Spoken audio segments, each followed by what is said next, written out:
የአይንህን የከለር ቶን የሚቆጣጠረው ይሄ ነው። ይሄ ከተመረዘ ይሄ ዝም ብሎ ነው፣ ጌጥ ነው። አዛዡ ይሄ ነው።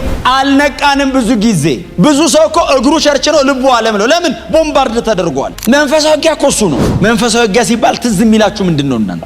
ሌላ ነገር እኮ ነው አይደል? ትዝ የሚለን ለክርስቲያን የተከለከለ እኮ ብዙ ነገር ነው ያለው። የተፈቀደው ባይዘው በጣም ትንሽና አንድ ነገር ብቻ ነው። ጌታን እየመሰሉ መኖር ብቻ ነው የተፈቀደልን። ሌላው በሙሉ ክልክል ነው። በጣም you have to be serious። ህይወት ይጠበቅ። መንፈሳዊ ውጊያው እሱ ነው። ይሄ ህይወቱ የተጠበቀ ሰው ነው እዛ ጋር ሄዶ መዋጋት የሚችለው። አያችሁ፣ አቅማችን የሚኖረው ህይወታችን ላይ። እግዚአብሔር የሚቀመጠው አቋምህ ጋር እኮ ነው። ጽድቅ፣ ካራክተር የክርስቶስን ሲመስል እግዚአብሔር አብሮ ይቆማል። ክብር ለኢየሱስ ይሁን።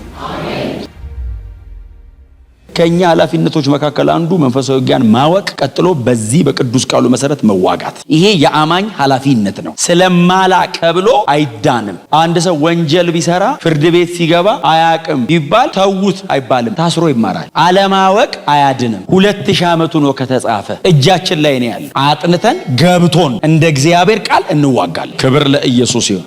እና ጳውሎስ ሲጽፍላቸው በመጨረሻም ይላል። እንደ ዘንድሮ ሰው እጅ ላይ ሃርድ ኮፒ የለም፣ ሶፍት ኮፒ የለም። ጢሞቴዎስ ነው የቤተ ክርስቲያኒቱ ፓስተር። ቸርቿ በጣም ትልቅ ቸርች ናት። ባይዘው በጣም ሜጋ የሚባል አይነት ቸርች ነው። ከኢየሩሳሌም ቸርችና ከአንጾኪያ ቸርች ቀጥሎ በጣም ትልቁ ቸርች የኤፌሶን ቸርች ነው። ስለዚህ ሰው በዛ ይላል። እና ጢሞቴዎስ እንደዚህ ማይክ የለውም፣ በድምጹ ነው ሰብሰብ በሉ ይልና እንትን ነው ደብዳቤ ነው የሚያነበው። ጳውሎስ ደብዳቤ ልኳል ተብሎ ሁሉም ሰው ተሰብስቦ አሁን እናንተ እንደምትሰሙት ይሰማል። በመጨረሻም ይላል እስከ ምዕራፍ 6 ቁጥር 9 ሰምተዋል። ባይዘው ብዙ ተደጋግሞ አይነበብም። አንዴ ነው የሚነበበው። ደብዳቤው ዘዋሪ ስለነበር ሌላ ከተማ ሊነበብ ይሄዳል። አንዴ ነው የሚነበበው። የተነበበ ቀን ገብቷቸዋል፣ ሄዷል። ተከታታይ ትምህርት የለውም። አሁን በጣም ብዙ ስለሰማን መሰለኝ ካልተደጋገመ አይሆንም። ድሮ አንዴ ነው ደብዳቤ ነው አንዴ ነው የሚነበበው። ከዛ ሌላ ከተማ ደግሞ ሊነበብ ይሄዳል። እና የተነበበ ቀን ገብቷቸዋል፣ ኖረውታል። እና እነሱ አንድ ቀን ተነቦላቸው የኖሩትና ስናጠና የከረምነው እኩል ነው። ባይዘው ሰማይ የምንጠየቀው ጌታ ይባረክ። በመጨረሻም በጌታና በኃይሉ ችሎት የበረታችሁ ሁኑ፣ በጌታና ብርቱ በሆነው ኃይሉ የጠነከራችሁ ሁኑ። አዲስ መደበኛ ትርጉም እንደሱ ነው የሚለው፣ በጌታና ብርቱ በሆነው ኃይሉ ጠንክሩ። ጳውሎስ መንፈሳዊ ውጊያን መናገር የሚጀምረው ከመንፈሳዊ ስፍራ ነው። በጌታ ናችሁ ሆይ ይላል ጳውሎስ የኤፌሶን ቸርችን። በጌታ እስቲ በጌታ የሆነ እኛ ማለት በኋላ ጥሪ ያደርጋለሁ ግን የሆነ እጁን ያስደስታል። ጳውሎስ በጌታ ናችሁ ሆይ ሲል በጌታ የሚለው ቃል ቀላል ቃል አይደለም። አሁን እኛ እንደምንለው በጌታ ነህ በጌታ ነው እንደምንለው ብቻ አይደለም። በቀረውስ ወንድሞች ሆይ አይደል ያለው። በጌታና በኃይሉ ችሎት አዴልፎስ ብሎ ነው የሚጀምረው። ወንድሞች ሲል አዴልፎስ ማለት ዝም ብሎ ብራዘር ማለት አይደለም። አሁን ሞጂ ብራዘር እንደምለው አይደለም። አንድ አሌክሳንደር ዘ ግሬት የሚባል የግሪክ ንጉስ ነበር እና ወታደሮች ይልክና ተዋግተው ሲመጡ ከጦርነቱ ሲመለሱ ድል አድርገን መጣን ሲሉ ማን ነበረ ድሉን የመራው ይላል። ከመካከል አንዱን እከሌ ነው ሲሉ ና ይለውና ብራዘር ይለዋል። አሸንፎ ለመጣ ወታደር የሚሰጥ ሹመት ነው። ጳውሎስ ከሱ ነው የሚጀምረው። መንፈሳዊ ውጊያ ከክርስቶስ የመስቀል ስራ ነው የሚነሳው። መንፈሳዊ ውጊያ አየር ላይ ያለ እባብ ከመጣል አይጀምርም። በጌታ ከመሆን ነው የሚጀምረው። በትህትና ጠገባቸው እርሱ በጌታ ነው ሆይ በሉት። ከዚህ በኋላ ጦርነት ውስጥ በደንብ እንድገቡ ማለት ነው። ካልሆናችሁ በኋላ እንሆናለን እና በጌታ ይላል ጳውሎስ። በጌታ እንደነዚህ አይነት በጌታ በእርሱ በክርስቶስ የሚሉ ቃላት በጳውሎስ ደብዳቤዎች ውስጥ ብቻ ከ265 ጊዜ በላይ ተጠቅሰዋል። በጌታ በእርሱ በክርስቶስ የሚሉ ቃላት እነዚህ ቃላቶች የሚያመለክቱት ቀጥታ ክርስቶስን ሳይሆን አንድ አማኝ በእግዚአብሔር መንግስት ያለውን መንፈሳዊ ስፍራ አመልካች ቃላቶች ናቸው። በጌታ ካለ ቀጥሎ ስለኛ ነው። በጌታ አለና በኃይሉ ችሎት የበረታችሁ ሁኑ። ወደኛ ነው የሚመጣው። በእርሱ በክርስቶስ የሚሉ ቃላት። ስለዚህ ጳውሎስ መንፈሳዊ ውጊያን ሲጀምር በጌታ ናችሁ ሆይ ሲል አዎ ነን ይሉታል። አዎ የክርስቶስ የቤዛነት ስራ አለ፣ ማዳኑ አለ። በዛ ሁሉ ውስጥ አልፎ በጌታ ናቸው ነን ጳውሎስ ሲሉት እንግዲያው ቀጥላለሁ በጌታ ከሆናችሁ። በጣም የተማረ ስለሆነ ሰው አይዋጋም። በጣም ባለጠጋ ስለሆነ በጣም ደሃ ስለሆነ ምንም ስለማቅ አይደለም። መንፈሳዊ ውጊያ በጌታ መሆን ይጠይቃል። በጣም ስኮላር ሊሆን ይችላል ሰው፣ በጣም የጠለቀ የመጽሐፍ ቅዱስ ዕውቀት ሊኖረው ይችላል። በጌታ ካልሆነ ይሄንን ውጊያ መዋጋት አይችልም። ቦርን አጌን መሆን አለበት። ሰይጣን ቢወድቅም እኩያ አይደለም። በጌታ ስትሆን ብቻ ነው የምትበልጠው። ሰው በጌታ ካልሆነ የዩናይትድ ኔሽንስ ሴክሬታሪ ጀነራል ለምን አይሆንም? ሌሊቱን ሙሉ ሲያሯሩጦ ሊያድር ይችላል። ጉዳዩ አይደለም መሬት ላይ ያለው ስልጣን፣ ጉዳዩ አይደለም መሬት ላይ ያለው ሀብት። ሰይጣን አሳይመንቱ በክርስቶስ መሆን ነው። ስለዚህ ጳውሎስ እንደሱ ነው የሚለው፣ በጌታ ናችሁ ሆይ ይላል። የተለያየ አይነት ሰው ነው፣ የተለያየ አይነት ስታተስ ነው ያለው። በጌታ ናችሁ ሲል አዎ ሲሉት እቀጥላለሁ በኃይሉ ችሎት የበረታችሁ። ኃይል የምትል ቃል ይጠቀማል ጳውሎስ። እያንዳንዷ እያንዳንዷን ቃል እንድናያት ብዬ ነው። በጌታ መንፈሳዊ ስፍራ ነው። ቀጥሎ ኃይል የሚል ቃል ይጠቀማል። ኃይል የምትለው ቃል በተለምዶ አዲስ ኪዳናችን ላይ የተለመደ አንድ የግሪክ ቃል አለ፣ ዱናሚስ የሚል። ጳውሎስ እዚህ ጋር የሚጠቀመው ቃል ክራቶስ የሚል ቃል ይጠቀማል። ስፔሲፊክ የሚጠቀመው ስለ ትንሣኤው ኃይል። በጌታ ነን ሲሉት የትንሣኤው ኃይል በእናንተ ላይ አለ ወይ? የትንሣኤው ኃይል እንዲሰጥ የሚጸለይ ብቻ አይደለም አይደል? ኦልሬዲ እግዚአብሔር በክርስቶስ በኩል ለቤተ ክርስቲያን ስለሰጠው እንድናውቀው ነው የምንጸልየው። ምክንያቱም ጳውሎስ እግዚአብሔር ኢየሱስን ከሞት ያስነሳበትን በቀኙ ያስቀመጠበትን ከስም በላይ ስም የሰጠውን ሁሉን ከእግሩ በታች ያስገዝቶ በአለቆችና በስልጣናት ላይ የሾመበትን ያንን ኃይል እንዳውቀው ጸልያለሁ። ቀጥሎስ እንድታውቁት ጸልያለሁ። ቀጥሎ ፊልጵስዩስ ምዕራፍ 3 ላይ ምንድነው ያለው? ክርስቶስንና የትንሣኤውን ኃይል እንዳውቅ እንዲሰጠኝ አይደለም አይደል ያለው? እግዚአብሔር ኢትስ ኦልሬዲ ጊቭን ጌታ ኢየሱስ ክርስቶስ ሰጥቷታል ለቤተ ክርስቲያን እና እንዳውቅ። አንዳንዴ ብዙ ተቀበለ ካላወቅ እንዳልተቀበለ ልትሆን ትችላለህ። ስለዚህ ጳውሎስ የሚላቸው የትንሣኤው ኃይል በእናንተ ዘንድ አለ ወይ? በዚህ ኃይል ተሞልታችኋል ወይ? እግዚአብሔር ልጁን ኢየሱስ ክርስቶስን ያስነሳበትን የሚያክል ኃይል በፍጥረት ታሪክ ውስጥ አሳይቶ አያውቅም። የእግዚአብሔር የመጨረሻ ጉልበት የታየው እኔና እናንተን ካፈር ሲሰራ ሳይሆን ልጁን ከሞት ሲያስነሳ ነው። በዚሁ በኤፌሶን ምዕራፍ 1 ላይ ቁጥር 19 እና 20 ላይ እግዚአብሔር ወደ ኢየሱስ መቃብር የትንሣኤ ኃይል ልኮ ያውቃል አለ ጳውሎስ። ልኮ ያውቃል ወደ ኢየሱስ መቃብር። ወደ ኢየሱስ መቃብር ይሄንን ኃይል ሲልከው ኢየሱስን በአንዴ 6 ነገር አረገው። በአንዴ 6 ነገር አረገው። የመጀመሪያ አንደኛ በቀኙ ከሞት አስነሳ ይላል። ሁለተኛ በቀኙ አስቀመጠ። ሶስተኛ ከስም በላይ ስም ሰጠ ይላል። አራተኛ መልካምና ክፉ በሆኑ መዋቅሮች ላይ ሾሞ ይላል። አምስተኛ ሁሉን ከእግሩ በታች ያስገዛለት ይላል። ስድስተኛ የቤተ ክርስቲያን ራስ አረገው ይላል። እንደዚህ ይላል። እግዚአብሔር ይህንን ባደረገ ጊዜ የብርታቱ ጉልበት ታይቷል። እግዚአብሔር ምን ያክላል የተባለው የክርስቶስ ትንሣኤ ቀን ነው። ያ ኃይል በቤተ ክርስቲያን መካከል ፈሷል። አንድ ቃል ልንገራችሁ። ማቴዎስ 28:20 ላይ ስልጣን ሁሉ በሰማይና በምድር ተሰጠኝ የምትለው ቃል ተስተለቻል። ስልጣን የምትለው ቃል በሰማይና በምድር ተሰጠኝ የሚለው የኔ ብቻ ነው አላለም ኢየሱስ። ኤግዞጂያ ማለት ዴሊጌትድ ኦቶሪቲ ማለት ነው። ዴሊጌትድ ነው፣ የኔ ብቻ ሳይሆን በህጋዊ ውክልና የናንተም ነው አለ። የመጨረሻው ስልጣን የኔ ነው አለና በህጋዊ ውክልና የቸርችም ነው አለ። በዚህ ስልጣን ነው እስከ ምድር ዳር ሂዶ ያለን። ክብር ለኢየሱስ ይሁን። እንደናንተ አይነት ባለስልጣን ምድር ላይ የለም። የመጨረሻው ባለስልጣን እናንተ ናችሁ። ምንም አይነት የኑሮ ስታተስ ልትሆኑ ትችላላችሁ። እኔ አሁን ስለሱ አይደለም እያወራሁ ያለሁት። እኔ ስፒሪቹዋሊ ፖዚሽንድ ናችሁ ነው እያልኳችሁ ያለሁት። በክርስቶስ ኢየሱስ ምክንያት እግዚአብሔር እናንተ ላይ የመጨረሻውን ኃይል ኢንቨስት አድርጓል። ጌታ ኢየሱስ ክርስቶስ የኔ ብቻ ነው አይደለም ያለው፣ ይሄ ስልጣን የኔ ነው አለና በዚህ ስልጣን እስከ ምድር ዳር ሂደዋል። ስለዚህ ጳውሎስ ለቸርቿ ኮንሽስ የሚያደርጋቸው በጌታ ናችሁ ወይ ብሎ መንፈሳዊ ስፍራ አይደለም የሚጠይቀው። እሱም ብቻ አይደለም፣ ቀጥሎ የትንሣኤው ኃይል እናንተ ዘንድ አለ ወይ ሲላቸው፣ አዎ ምዕራፍ 1 ላይ እኮ ጸልየልናል እኮ እንድናውቀው። አዎ እኛ መሃል አለ ሲሉ፣ ሶስተኛ ለመዋጋት ነው። አሁን እነዚህ ሁሉ ፕሪኮንዲሽንስ በጌታ ነን ይሉታል። አዎ የትንሣኤ ኃይል ሲል አለ ይሉታል። ሶስተኛ እዚህ ቁጥር 10 ላይ ነው ያሉት። ብርታት የሚል ቃል ይጠቀማል። ኃይል ከሚለው ብርታት፣ ብርቱ በሆነው ኃይል ብርታት የሚለው ቃል በውስጥ ሰውነት መለኮታዊ ጉልበት መልበስ ማለት ነው። ይሄ ከትንሣኤ ኃይል የተለየ በውስጥ ሰውነት ኢንዱናሚዮ የሚለው በውስጥ ሰውነት መለኮታዊ ኃይል መልበስ። ኢንዱናሚዮ ማለት ዳይናማይት የሚለውን እንግሊዘኛ ያገኘንበት በአማርኛ ድማሚት ነው። አዋለኝ ፓስተር ኤክስፕሎሲቭ ሬዚስት የማይደረግ ኃይል ለመዋጋት ነው። ይሄን ሁሉ ጳውሎስ የሚያወራው ሰዎቹ ነው እያኮበኮቡ ነው። የመጨረሻው ስልጣን በጌታ መሆን ነው ነን ይሉታል። የመጨረሻው ኃይል የትንሣኤ ኃይል ነው ይዘናል ይሉታል። ቸርችን እንዴት እያስታጠቃት ነው ጳውሎስ እዩት። አሁን ይሄ ደብዳቤ የተነበበለት ጉባኤ ሲወጣ ዝም ብላችሁ ሳሉት አርጤምስ እንዴት ፊቱ ትቆማለች? የመጨረሻው ስፍራ በጌታ መሆን ነው። ተቀምጠሃል። ወደፊት አይደለም የምትሆኑት ናችሁ፣ ወደ ሙላት ነው የምትሄዱት። ፉልፊልመንት ነው እንጂ ኦልሬዲ እኮ አሁን ቸርች በጌታ ሁኑ እኮ አትባሉም። ናችሁ ነን በሉኝ እስቲ። እንዴ ናችሁ። ጌታ ይባረክ። የመጨረሻውን ኃይል ኢየሱስ ሰጥቷል። ቀጥሎ ደግሞ ይሄ እንዱና በውስጥ ሰውነት ኢንዋርድ ነው ስፒሪቹዋል። በውስጥ ሰውነት ነው ማለት እዚህ ፊዚካል ላይ አይደለም እያወራ ያለው፣ ግን ስዕላዊ ነው። አንድ ሰውነቱን ቦዲ ቢውልደሮች አይታችኋል። በብዙ ራሳቸውን አሰልጥነው ጡንቻ በጡንቻ የሆኑ ሰዎች ልክ እንደዛ የውስጠኛው ሰው ይሁን ነው። ለዚህ ቆንጆ ምሳሌ ራሱ ሰውየው ነው። ሰውየው ሰውነቱ ደቃቅ ያለ ደካማ ነው። አይን ውስጥ የማይገባ ህመም ነገር አለበት ይላሉ። አጭር ዱዋርፍ ነው ይሉታል። በጣም አጭር ነው አሉ። ዱዋርፍ ነው ምናምን እንደው ለማየት ራሱ አይን ውስጥ አይገባም። ሰውየው አፉን የከፈተ ቀን ግን የሰው ወገብ አይደለም የቤት መሰረት ይፈታል። በጣም አደገኛ ነው። ውስጥ ያለው ሰውዬ በደማስቆ ካለ አግሪጳ በለው ማበለው በትንትኑ ነው የሚወጣው። አትችሎም። የውስጡ ሰው ኃይለኛ ነው እና ጳውሎስ የሚለው እሱን ነው የውስጡ ሰው። ይሄ ደግሞ በአንድ አዳር የሚሆን አይደለም ነው፣ ከጌታ ጋር ባለ ህብረት የሚመጣ ነው ትሩ ፕሬየር በረጅም ከጌታ ጋር አብሮ በመሆን ቀጥሎ ከእግዚአብሔር ቃል ጋር አብሮ በመቆየት መንፈሳዊ ዓለም ላይ በመኖር የሚዳብር ነው ይሄኛው። ይሄ የአንድ አዳር አይደለም። ጊፍት ብቻ ሳይሆን የኛም ኮሚትመንት ነው፣ የኛም መሰጠት ነው። በቤተ ክርስቲያን ደግሞ ዲቮሽን ምንም ጥያቄ ውስጥ አይገባም። አሁን እኔ ስለ እናንተ ትጋት በእውነት ስለ ብዙዎቻችሁ መናገር እችላለሁ። ሰኞ አገኛችኋለሁ፣ ማክሰኞ ጠዋት ጸሎት አገኛችኋለሁ፣ ሮብ ማታ ትምህርት አገኛችኋለሁ፣ ሐሙስ ጠዋት ጸሎት አገኛችኋለሁ፣ ሐሙስ ማታ እንደገና ትምህርት አገኛችኋለሁ፣ እሁድ አገኛችኋለሁ። ያላቸውን ሸጠው በሐዋርያት እግር ስር አስቀምጡ የሚለው ነው የቀራችሁ። ቸርች ነው እየኖራችሁ ያላችሁትና ይሄ ከጌታ ካልሆነ በቀር ሰው አስቦት ሊያደርገው ብቻ የሚችል አይደለም። ይሄ ስጦታም ጭምር ነው። ክብር ለኢየሱስ ይሁን። እና በዚህ ሂደት ውስጥ እኮ እናንተን እግዚአብሔር እኮ እየገነባ ነው። ታውቃላችሁ፣ ሰው ሲያድግ አያውቅም።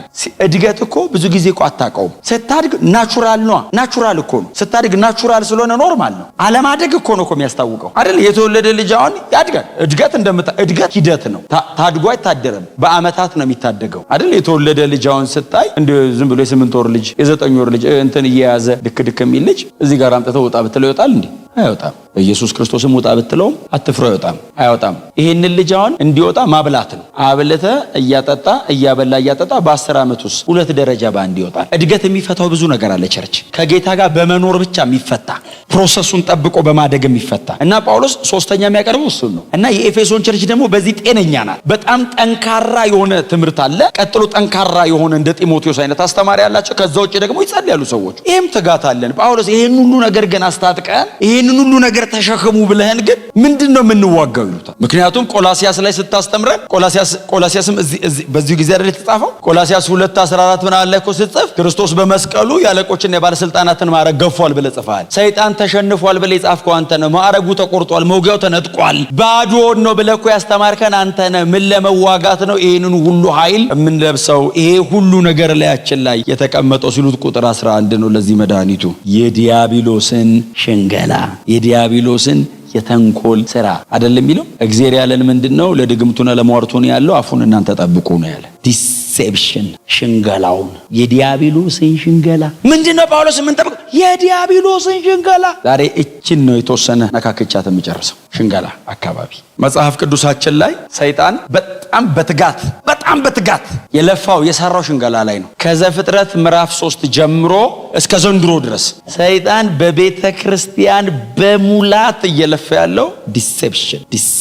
ዘፍጥረት አሁን የመጀመሪያው ኃጢአት እኮ የተሰራው እኮ በሽንገላ ነው። የመጀመሪያው የሰው ልጅ ጄኒውን የሆነው ንጹህ ሰው ኮራፕትድ የሆነው እኮ ተሸንግሎ ነው። ስለዚህ ይላችኋል እግዚአብሔር በኤደን ገነትን ተከለ ይላል። ከዛ ደግሞ አስተካከለና ሰውን ከምድር አፈር አበጅቶ ወስዶ አስቀመጠው። አሱብ አሳምራለሁ። ከዛ ከሆነ አጥንት ወሰደና ደግሞ ሔዋንን ሰራ።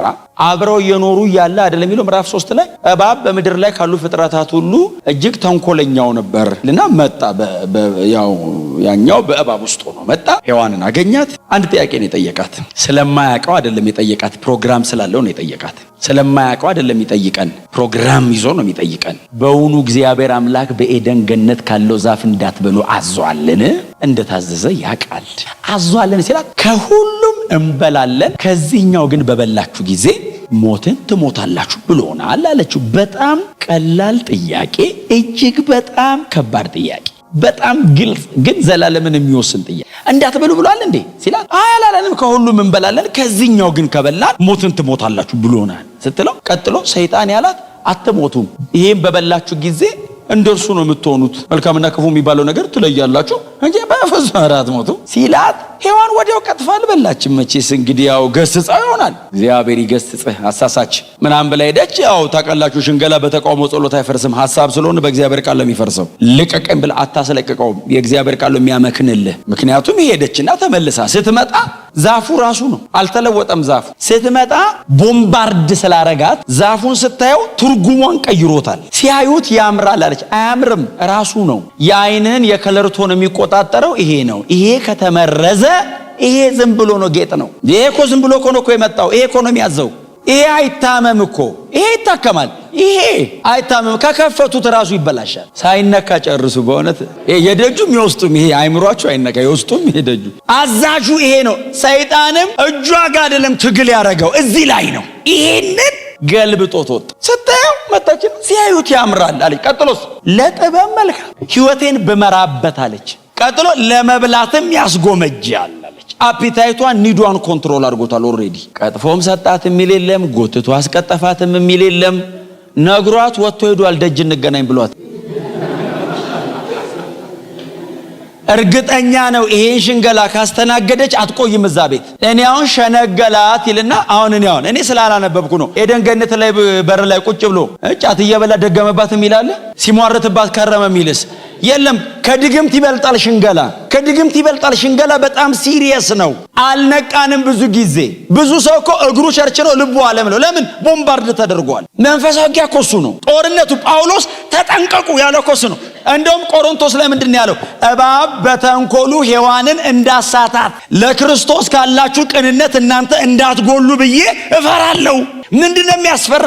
ሔዋንን ያሳታት ያ በዚያው አይነት ተንኮል የእናንተ ልብ እንዳይወስደው ፍርሃት ላይ ነኝ እኮ ነው። እጸልያለሁ ብቻ አይደለም ፈርቼ። እግዚአብሔር ያንቃል፣ ወደ መጽሐፍ ቅዱሱ ይመልሰን። መንፈሳዊ ውጊያ ሲባል ትዝ የሚላችሁ ምንድን ነው እናንተ? ሌላ ነገር እኮ ነው አይደል? ትዝ የሚለን ተነስተን የምንጸልየው ጸሎት ነው። እሱ አንድ ክፍል ነው። ጳውሎስ ግን በዋናነት ተጠንቀቁ ባካችሁ፣ ሕይወታችሁን ጠብቁ፣ አይምሯችሁን ጠብቁ። ከዚህ ነው ቀጥፋ በላች ይላል። ከዛስ አዳም ሲመጣ አበላች ይላል። ራቆታቸውን ሆኑ ይላል። እግዚአብሔር መጣ። አዳም አለው። እግዚአብሔር ያው የህብረት አምላክ ነው። አዳም አለው። አቤት የት ነህ? ተደብቄያለሁ። ምን ሆነ? ራቁቴን ነኝ ሲል ማገፈፈ ነው ያለው። ማነገረን ያለው ሽንገላ ዲሴፕሽን በጆሮ ገብቷል። ማን ይነገራል? ሰይጣን ሊገፋው አይችልም። አውልቆ እንዲጥል ግን ይነግረዋል። ሰይጣን ያንተን ጸጋ መያዝ አይችልም። እግዚአብሔር ያንተን ጸጋ ወስዶ ሰይጣን እጅ ላይ አያስቀምጠውም። እጁ ሲጀመር ጸጋ ይዝም። ሰይጣን ጸጋዬን ይዞ ይገርማል። አድክሞኝ አድቅቆኝ አትበል። ሕይወትህ ተበላሽቶ ወርደህ ነው ንስሐ ገብተህ ተመለስ። ከቦታ ወርደህ ነው የደከምከው። ሰይጣን ብቅ ብሎ መቼስ ይዣለሁ አይልም። ባይዝ ራሱ አዎ ነው የሚለው። ያዘ ስትል ባይዝ ራሱ አዎ ነኝ ያስኩት ነው ይጠቀማታል። ማይንድ ትሪከር ነው። ማይንድ ትሪከር እኮ ነው እሱ። እኛም ይመስለን ሰፈር ለሰፈር የሚዞር የሆነ ነገር እኮ ነው ይመስለን። አይደለም።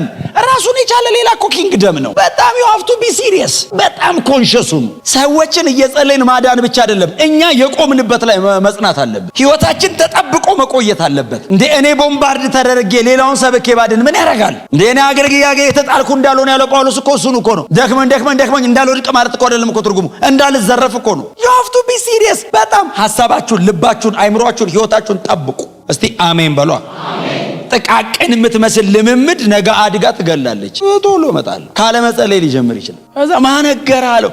እሷ ናት አለው። አንቺስ ማነገረሽ አላት። ያኛው ነው አለች። እባቡ ግን ተጠቁ በሉጡ አለ። ተሰብስበው ደጅ። የመጀመሪያው ሰው የወደቀው በሽንገላ ነው። እንዴ እኔ እንደው ዝም ብሎ አለፍ ብዬ ልንገራችሁ። ዘኍልቍ 14 15 ምናምን ትዝ ይላችሁ። እስራኤል የነበላም ታሪክ እንዴ ይኸውላችሁ መጽሐፍ እኮ እንደዚህ ይላል አይደል? 7 መሰዊያ 3 ተራራ ላይ ባላቅ የተባለው የሞዓብ ንጉስ በላም ለሚባለው ጠንቋይ ሰራለት ይላል። በላም ደግሞ ቅጥረኛ ጠንቋይ ነው። ፈስጋ ከሚባል ከተማ ነው የመጣው ነው ምናምን ብቻ እንደዛ ከሆነ ከተማ ነው የተጠራ አይደለም። ከአንድ ከተማ በፈስጋ ተራራ ምናምን ላይ ነው የሰራለት። በላም ቅጥረኛ ጠንቋይ ነው። በጣም ዝነኛ ነው። ነገስታት እየቀጠሩ የሚያስጠነቁሉት። የተናገርከው እንደሚሆንልህ አውቃለሁ አለው በላምን። አዎ ይሄ ህዝብ አለው ጾም ጸሎት ምሽግ የገባ ህዝብ አይደለም እኮ መቶ ከግብጽ ወጥቶ መንገዱን እያቋረጠ ያለ ሜዳ ላይ ዝርግት ብሎ የተቀመጠ ህዝብ ነው። ባላቅ እንደዚህ ይላል። ህዝቡ ባይዘው እንደዛ እንደሚባልለት አያውቅም። ሙሴ በመገለጥን ያወቀው ዝም ብሎ ህዝቡ ተኝቶ ባላቅ ንጉስ እኮ ነው እንደዚህ ያለው። ይሄ ህዝባው በሬ የሜዳ ሳርን እየጨረሰ እንደሚመጣ ጠላቶቹን የፈጀ ህዝብ ነው። ጦር መሳሪያ እጁ ላይ የለም። ስለዚህ እየተዋጉ ካልሆነ መንፈሳዊ ዓለም ሆኖ አቅማቸው ነው። ስለዚህ እኔም ልዋጋቸው አልሞከረም። አንተ መንፈሳዊ ዓለም ኃይለኛ ስለሆነ ና እናስቆምልኝ አለው። ውጊያው መንፈሳዊ እንደሆነ ገብቶታል ባላቅ። ከዛ በላምም እውነት ነው ልክ ነው መንፈሳዊ ነው እስቲ ቆይ አለው። እንደለመደው መጥቶ ቆሞ አየ። ሊራገም ሲል እንደዚህ አለ። ባላቅ አለው አቤት አለው። ይሄ ህዝብ አለው ተዘልላ እንደተኛች እንደ ሴት አንበሳ ነው። አትንካው። ሴት አንበሳ እንኳን ነክታት እንዲሁም ለአደን የምትወጣ ነች። ባትነካው ጥሩ ነው አለው። ተዋቸው አለ።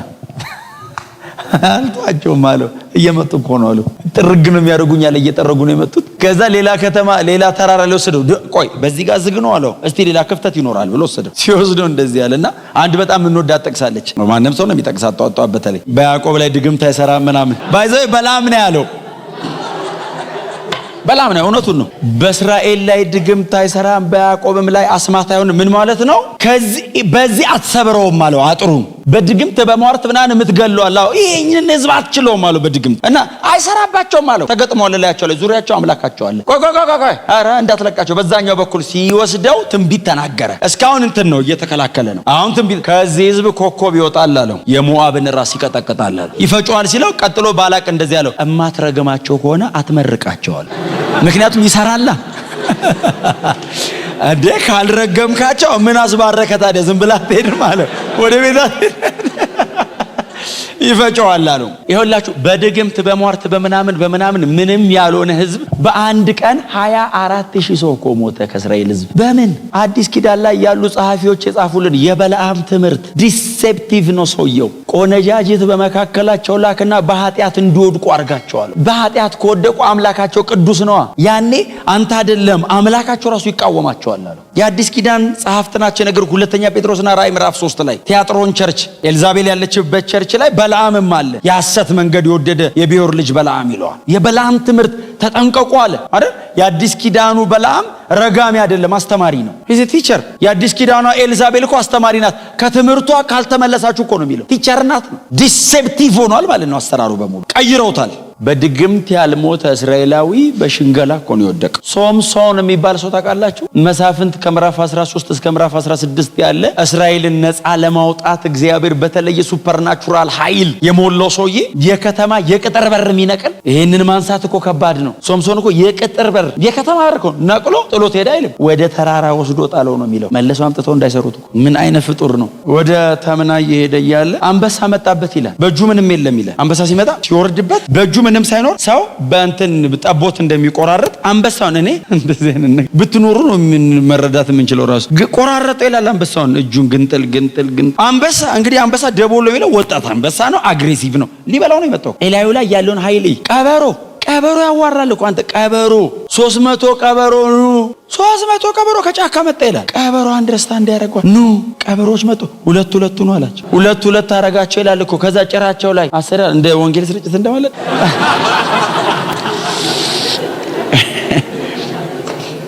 ሁለት አድርጎ ወደ ፍልስጤም እርሻ ላካቸው ይላል። ወደ ፍልስጤም እርሻ ሲልከው አንድም ቀበሮ ወደ ጫካ አልሄደም። ቀበሮ የሚገባው ቀበሮ የሚረዳ ቀበሮ አንደርስታንድ ያደርጋል። ወደ ጫካ ሄዱ፣ ወደ ጫካ ወደ ፍልስጤም እርሻ ሄዱ፣ ወደ ፍልስጤም እርሻ። ቀበሮ የሚገባው ምን አይነት ኃይል ነው ላይ ያለው? እግዚአብሔር ያፈሰሰበትን ኃይል ይዩት። ሶምሶን ስሙኝ፣ በጥንቃቄ የተወለደ ነው። በጥንቃቄ ነው ያደገው። ያለ ጥንቃቄ ነው የኖረው። you have to be serious። እናቱ ወይን ሳትቀምስን የወለደችው በእርግዝና የሚያረክስ ሳትነካ ከተወለደስ በኋላ እስኪያድግ የሚያረክስ እንዳይነካ ብለው ካደገ በኋላስ መንገዱን በወይን እርሻ መሃል አረገ ነው የሚለው። ባይዘው ምንም አይመስለው። የሞተ አንበሳ ከሞተ አንበሳ ሆድ ውስጥ ማር አውጥቶ በላ ይልና ወይ ነገር ቆንጆ ነው ብሎ ወስዶ ለአባቱ ሰጠ ይልና ከየት እንዳመጣ አልነገረውም ይላል። ለምን መሰለ? የሞተ ነገር መንካት አይቻልም። ናዝራዊ ነው። የሞተ አንበሳ ሆድ ውስጥ ማር አይደለም እንቁ ቢያገኝ ማውጣት አይችልም፣ ያረክሰዋል። ሶምሶንስ ምንም አይመስለው። ከሞተ አንበሳ ሆድ ውስጥ ማር አይደለም እንቁ ማውጣት ለናዝራዊ አይቻልም። ማንም ሊችል ይችላል፣ ለናዝራዊ አይቻልም። ለክርስቲያን የተከለከለ እኮ ብዙ ነገር ነው ያለው። የተፈቀደው ባይዘው በጣም ትንሽና አንድ ነገር ብቻ ነው። ጌታን እየመሰሉ መኖር ብቻ ነው የተፈቀደልን። ሌላው በሙሉ ክልክል ነው ለኛ። በደንብ አሜን በሏ። በጣም you have to be serious። ህይወት ይጠበቅ። መንፈሳዊ ውጊያው እሱ ነው። ከዛ ቀጥሎ ቴሪቶሪያል የሚባሉት እነሱን በሙሉ እናወራለን። ይሄ ህይወቱ የተጠበቀ ሰው ነው እዛ ጋር ሄዶ መዋጋት የሚችለው። አያችሁ፣ አቅማችን የሚኖረው ህይወታችን ላይ። እግዚአብሔር የሚቀመጠው አቋምህ ጋር እኮ ነው። ጽድቅ፣ ካራክተር የክርስቶስን ሲመስል እግዚአብሔር አብሮ ይቆማል። ክብር ለኢየሱስ ይሁን። ስለዚህ ሰይጣን ሶምሶንን ለመጣል 20 ዓመት ነው የሰራው። 20 ዓመት ሙሉ አልተወም። ሲሞክር ፌል ሲያደርግበት በ20ኛው ዓመት ደሊላን አዘጋጀለት። ደሊላ መጣች። እንደሚፈልገው ሆና ቀርባ እንደምትፈልገው አርጋ ቀየረችው። እስራኤላዊ መስላ ቀርባ ፍልስጤማዊ ያረገችው። መኖሩን ጠላ አይደለም የሚለው። ሶምሶን አለችው፣ አቤት። ይሄ ኃይልህን ካንተ አስወግደን ተራ ሰው እንዴት ነው ማረጋህ አለችው። እንዲህ ተብሎ ይጠየቃል እንዴ? ግን እንዴ አንተ ብትጠየቅ ምንድነው የምትለው? እንዴት አረገ ተራ ላርገ ብትባል እኮ ቸርች መተህ ተናግረህ ማሳገድ እንጂ አንተ መንገድ ትጠቁማለህ እንዴ? እንዴት አረገን ተራ እናርግ ስትለው ይሄ 7 ጉንጉን ይታይሻል፣ አዎ በችካል ብቻኪው ይላታል። እሷ እኮ ለጠቅላላ ዕውቀት አይደለም የምትጠይቀው፣ ልገለው ነው። ወዳውም አይደለም እኮ የምትጠይቀው።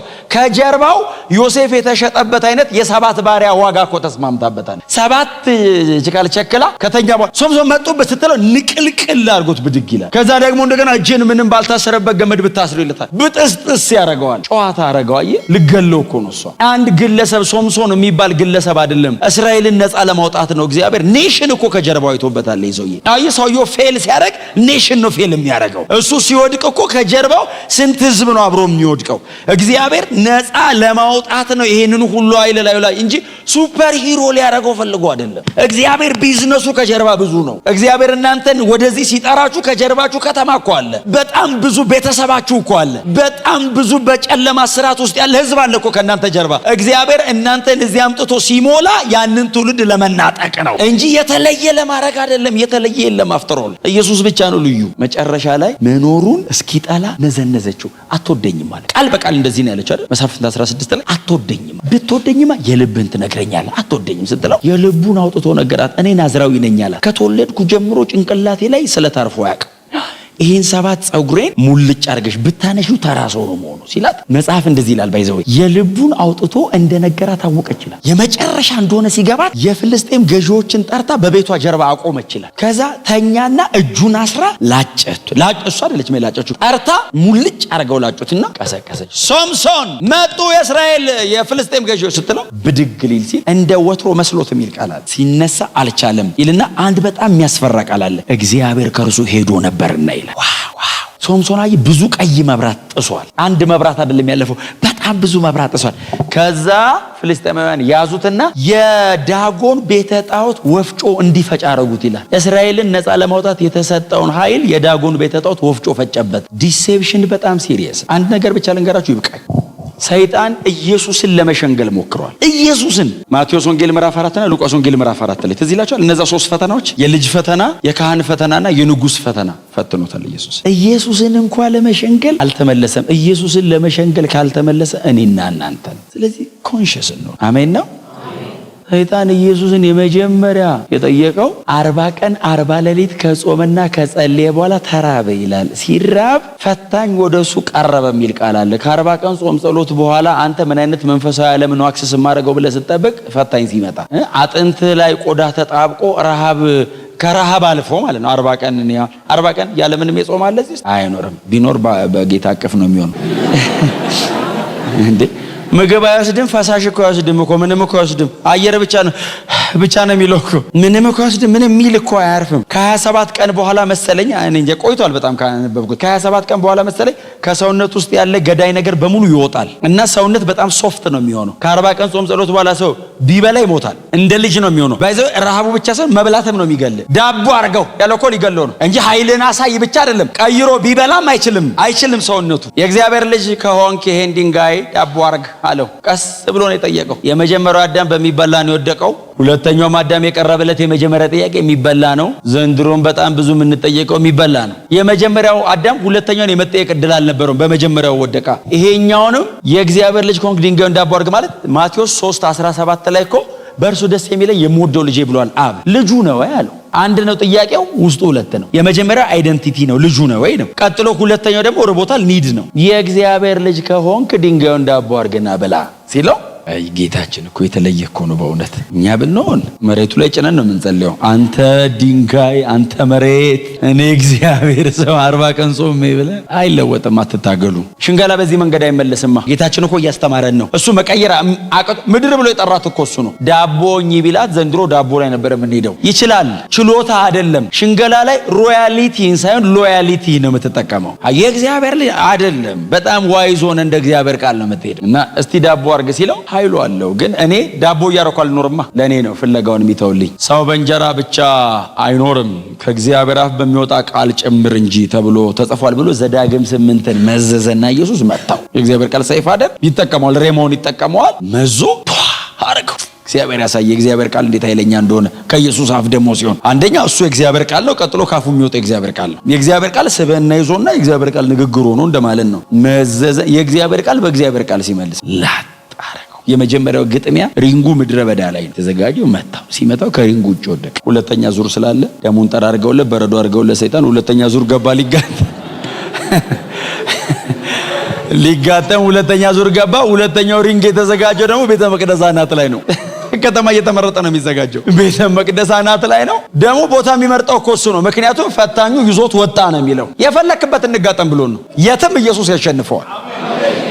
በሜዳው ነው የሚያሸንፈው። ስለዚህ የልጅ ፈተና ላይ ያሸነፈው የካህን ነው። ሁለተኛው እንዳለ ወሰደው። የቤተ መቅደሱ አናት ማለት ከመሬት 300 ጫማ ነው። በዛ ዘመን ከነበረው ከሄሮድስ ቤተ መንግስት ይበልጣል ርዝመቱ። ኢምፓየር ከኢምፓየር እንትኑ ይበልጣል፣ ከኢምፓየር ቢልዲንጉ ይበልጣል። ሰይጣን ደግሞ ኢየሱስን ይዞት የወጣው በቄድሮን ሸለቆ በኩል ነው። ወረድክ ማለት አትገኝም። ማንም አይፈልግም መጥቶ ቀባሪም እና ይዞት ጠርዝ ላይ ይዞት ወጣ።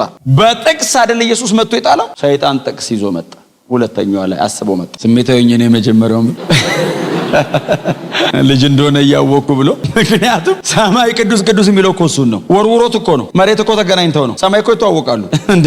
ፈጣሪው እኮ ነው። ምን እኔ ራሴ ምን ሆኜ ነው ልጁ ጎንክ ያልኩት ያወቁ ብሎ። ከዛ ሁለተኛ ዙሯን ሊጋጠሙ ቆሟል ሰይጣን። መዝሙር 91ን ጠቀሰ ሰይጣን። መዝሙር 91 እኮ የኛ ነች። ጠዋት አላት፣ ቀን አላት፣ ምሽት አላት፣ ቀትር አላት። 24 ሰዓት ነው ባይዘ። እኛ ለ24 ሰዓት አንዴ ብለናት ነው የምንወጣው። ከኛ ሊወሰደ ከኛ ሊወስዶ እግር ተሰነካክሎ እንዳትወድቅና እንዳትጎዳ ይጠብቁ ዘንድ ስላንተ መላእክቱን ያዛል ተብሎ ተጽፏል አለ ሰይጣን። እግዚአብሔር ይገስጸው። አሁን ጥቅስ ጠቅሶ የሚመጣ ሰይጣን ከባድ አይደል? አሁን የሆነ ነገር እያረጋ አሁን እኛ ምን ስለው አይነታውን ጭንቀት ያለው የሆነ ነገር ያለው ቢሆን ማንም አይታለልም፣ ዓለማዊም አይታለልም። ጥቅስ ጠቀሰ ሰይጣን። ይጠብቁ ዘንድ ስላንተ መላእክቱን ያዛል አለው ጌታ ኢየሱስ። አዎ አለ። ራስን ወርውራል። የሚጠብቁ ሆነ እስቲ ወርውራል። ነገሩ እኮ በሰዓቱ ይሆናል። እያዩት እኮ ሄደ ይላል አይደል? ኢየሱስ እያዩት እኮ ሄዶ፣ ይሄ ግን ቦታው አይደለም። ድንጋይ ዳቦ አድርግ አላረግም አለው። 5000 እኮ አብልቷል። ቦታ እኮ አለው። እንትኑ ኃይሉን የምትጠቀምበት ቦታ አለ። በእግዚአብሔር ቃል እውነት ውስጥ ቆመ ደግሞ ስታንድ የምትይዝበት ቦታ ደግሞ አለ። ሁሌ ያኛውን ልጠቀም አይሆንም። እንደ እግዚአብሔር ቃል መሄድ አንዱ ዲዘርኒንግ ስፒሪት እዚህ ላይ ነው የሚሰራው። ክብር ለኢየሱስ ይሁን። ከዛ እስቲ ውደቅ ሲለው እንደዚህ ያለው ጌታ ኢየሱስ ክርስቶስ። ሰይጣን እንትን አጠቃቀሱ ይሳሳታል። አሌጎሪካል አስተካከሉ፣ አተረጓጎም። ጌታ አምላክን አትፈታተነው ተብሎ ደግሞም ተጽፏል። ይሄ መፈታተን ነው አለው። በቦታው እንጠቃለሁ፣ በውሃ ላይ እራመዳለሁ ሲያስፈልጋል። ይሄ መፈታተን አትፈታተኑት አለን። እኛንም የማይሆን ቦታ ሄደ እዘላለሁ ካልክ ጸልየን ወደ ጌታ እንሸኛለን። እንደሱ ነው የሚሆነው። የንጥቀት ቀን እንሄዳለን አንድ ላይ። እስከዛ ድረስ በሰላም መሬት ለመሬት በእግር እስከዛ እንበራለን። ምን ጥያቄ አለው? እውነት ነው እንበራለን። ግን አንድ ቀን አለ። እስከዛ በሰላም እየተጨባበጠን ህይወት እንዴት ነው አለ ወይ በረታ እውነት አይደል? እውነቴን አይደል የማወራው? የሆነ ዘመን በጣም ሩቅ የነበረ ሰው እኮ የሆነ ቀንድም እኮ አጠገብ ነው። ጌታ ይባረክ። አይ እንትን እንድንሆን አንዴ መንፈሳዊ ብቻ ሳይሆን ጤነኛም እንድንሆን። አሁን አንዳንድ ሰው ብቻውን ላበላብ የሚሆን ሰው አለ። በቃ ይደክመዋል፣ በቃ ይላል። አያስፈልግም። ጎናቸው ያለ ሰው ሲምፕሉን በሉት። የሚተናነቀው ሰው አለ። ምን መሰለህ አፈና አረገኝ ይላል። ምንም ሰው በሌለበት ብቻውን ነው የሚታፈነው። ሙቀቱ ከውስጥ ነው። ቀዝቀዝ በሉ። ሰይጣን ብዙ ጊዜ የሚመታው ሲምፕሊሲቲ ነው። ፕራይድ ነው የሚከተው ሰው ውስጥ። በጣም ሲምፕል አይመስልም? አሁን ገዳይ ነው፣ መርዝ ገዳይ። ከእግዚአብሔር ባይዘወይ ትዕቢተኛን ሰይጣን ምንም አያረገው። ሰይጣን ነው ትዕቢተኛ የሚያረገው። ትዕቢተኛን የሚቃወመው እግዚአብሔር ነው። ትዕቢተኞችን ይቃወማል ነው የሚለው። አየህ፣ እግዚአብሔር እጅ ላይ ያስበዋል፣ ሰይጣን ራሱ ይተዋል። ኧረ ይላል። ሰይጣን ራሱ ራቅ ብሎ ቆሞ ነው የሚያይ። ትዕቢተኛ ቆንክ እንዴት እንደምትቀጣ ቆሞ ነው የሚያይ ከሩቅ። ሰይጣን ራሱ ቢቀጣ እንደዛ ይቀጣህማ።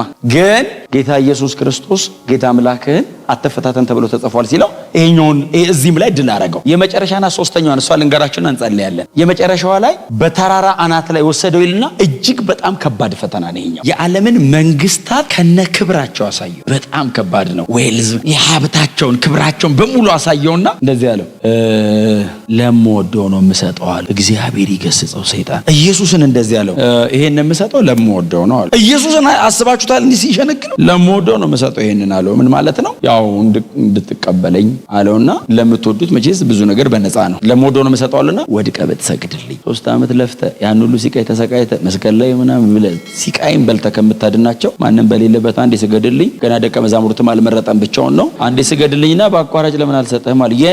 ባይዘወይ ለእኔ ተሰጠኝ ነው ያለው።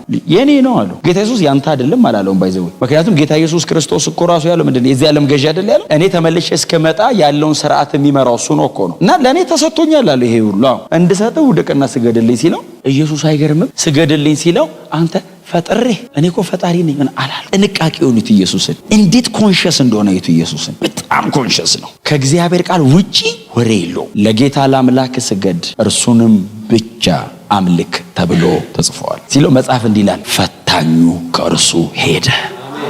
ከዛ ኢየሱስ በክብር ወደ አገልግሎቱ መጣ። ከዛ በኋላ ነው ወደ ቅፍርናሆም ምኩራብ ገባ ይላል። ልክ ምኩራባቸው ሲገባ አጋንንቶች ይጮሁ ጀመር። አርክኤንጅሉ ነው ድል አድርጎት የመጣ። አያችሁ፣ ይሄኛው ማለት የቀደመው እባብ ነው፣ አዳምን የፈተነው ማለት ነው። ይሄ እሱን ድል አረገው። የመጀመሪያው አዳም ወድቋል፣ ይሄኛው አዳም ድል ነስቶት መጣ። ክብር ለኢየሱስ ይሁን።